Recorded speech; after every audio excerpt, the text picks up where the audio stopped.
Hi, I'm Kimber Schaefer with Rage in the Cage, Oklahoma. We're here to talk about Rage in the Cage 29 happening Friday, July 11th at the Bricktown Hotel and Convention Center. Our semi-main event is Dee Burchfield versus Ellis. And Dee, 2014 has pretty much been your comeback year. You were out for a little over 2 years with a really serious injury. Can you tell us a little bit about your injury?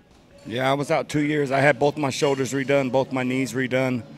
Fought hard and long mentally and physically for 2 years to come back to this point. Did great in Rage in the Cage 26. Got a quick win on Justin Christie. It's going to be the same right here in Rage in the Cage 29. Ed Ellis is going to be another quick win. I'm going to knock him out the first round. He talked a lot of trash on the radio, called into the live radio, you know, took trash talking to a whole nother level that he can't take back now. So he's going to be held responsible for what he said on the live radio. He's going to have to answer for that when he comes to Oklahoma City. And he don't have the answers to the questions that I'm going to be asking. So I'm going to let y'all know right now. Expect that, because that's already a heated fight now. And so he's going to get what's coming to him. You know, and you mentioned just briefly, your comeback fight actually was for Rage in the Cage, and that was March, and it was versus Justin Christie, and, you know, you took Justin Christie out with TKO in the first round, but since then you've had some unfortunate luck. You've taken on 2 fights fairly last minute and some really tough competitors. What are you going to do differently on this fight? Well, and I've had that happen to me throughout my career. Like my pro debut kickboxing, I went and fought Hayes Wilson, who's probably a future heavyweight kickboxing champ from Apollo's, you know, the great gym out of Tulsa, great school. Of course, I lost, so that was a devastating loss in kickboxing. Then went to my love boxing in a professional boxing bout versus Trey LePay Morrison. Got knocked out. That's some things that I hadn't experienced, that I had to learn how to get through mentally, just to get my mindset. But I'm so hungry. I've never been so hungry and so focused mentally and physically for this fight in the cage. July 11th, next Friday, and Ed Ellis just made himself a target, and he's a big target, and that's what I'm looking for right now, is somebody to aim this at. Ed Ellis made himself a victim, is what he made himself, and so that's where this fight's going with me at this point.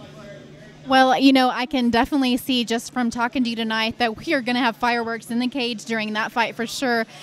Let's talk about future for Dee Burchfield. What do you see as your future as far as MMA? You know, I decided, and I talked to my wife about this, I'm just going to stay here locally. I'm going to fight on some local Rage in the Cage shows, just some local fights. That's what I'm looking to do. You know, if I get big fight opportunities again, we'll think about it then. But as of what I'm thinking now, I like where I'm at. I like staying in this area, you know, for this promotion and doing what we do. So I love fighting, so I'm going to do it as long as I can. I'm going to keep taking the fights. You know, and I'm going to go back and talk about March a little bit. March was the first time that I met you, and it was the first time that you fought for Rage in the Cage. But something happened that night and in that event that changed your perception of Oklahoma MMA, and you've been a huge Rage in the Cage fan ever since. What was that? It was just the overall experience with the pre-fight interviews, all the post-fight interviews, the way the promoter treated the fighters, the media crew, you guys, everything came together, and it was almost like a family experience to where I wanted to, you know, I was more interested in fighting for this organization. And I just noticed it's something different than for other promotions. I fought for a long time, and I fought for a lot of different people.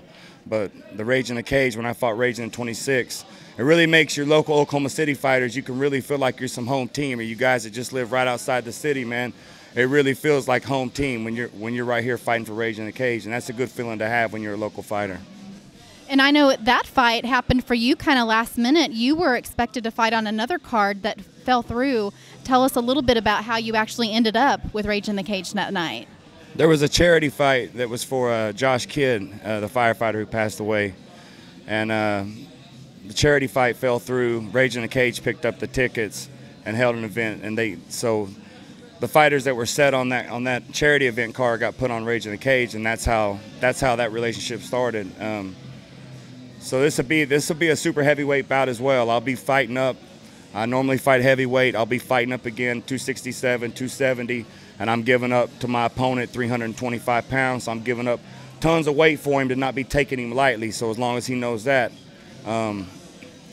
I'm coming, you know what I'm saying? And I know he's coming to Oklahoma City. I know I'm going to knock him out, and I don't know how he's going to get back out east, but he's going to have to figure that out on his own. But it's going to be a brutal, that's going to be a stand-up, bang-out fight. So, it sounds like he's got probably 50 pounds or so on you. Do you think that's going to affect the fight at all? No, Justin Christie was supposed to show up at heavyweight. He showed up at 285. I had to gain 7 pounds right then, so I gave up 20-something pounds to him. Heavyweight, that can happen, and then especially when I teeter on the line when I fight at 255 or 260 anyway, of having to fight some super heavyweights. It is what it is. This is going to be a technical fight. I'm going to make this knockout look pretty. I'm going to show you what a big guy can do moving and making stuff look pretty on Ed Ellis, and so that's my main goal. As far as your training, Dee, what are you doing as far as training for this fight, and what do you do overall as far as training? I'm a roamer. I train with Art Espinoza. I train with Lamont Stafford. I train with Trent Wilkinson. I train with several different pros to kind of put together an art for me. I trained heavy, for 4 years right off the bat when I got into boxing and martial arts and karate. And then it got to where, I got to a level where I do a lot of self-training and a lot of giving back. And I still bounce, from pro to pro in their gym and get some cross-training in. But and then I rely on a lot of myself, a lot of my self-training, building on my technique, building on what I already do to make it better. As far as my age and my level, it growing to be some outstanding out-of-state fighter, that's not what I'm looking to do. But it is honing my skills and what I do good to make it great, to become a better fighter. That's what I'm interested in doing here in Oklahoma City. Well, I'm really excited to see this fight, Dee. I'm excited for so many reasons. I've got to know you in March, and, you've become a friend to me, I would have to say. And I want to see you achieve your goals. And, I haven't met Ed Ellis, and I'm sure once I meet him, he's going to be a friend of mine too, because that's just how it happens. But, I'm looking forward to this fight, and I really hope that, everything that you want as far as your MMA career comes true for you. Thank you, Kim, and you're my friend as well. And Ed Ellis wrote a bunch of checks that he can't cash, and they're going to bounce next Friday as he bounces off the mat. So that's what's going to happen with that Ed Ellis. And Rage in the Cage 29, let's do it. All right. Well, thank you so much, Dee. See you guys all for Rage in the Cage 29, July 11th, 2014 at the Bricktown Hotel Convention Center.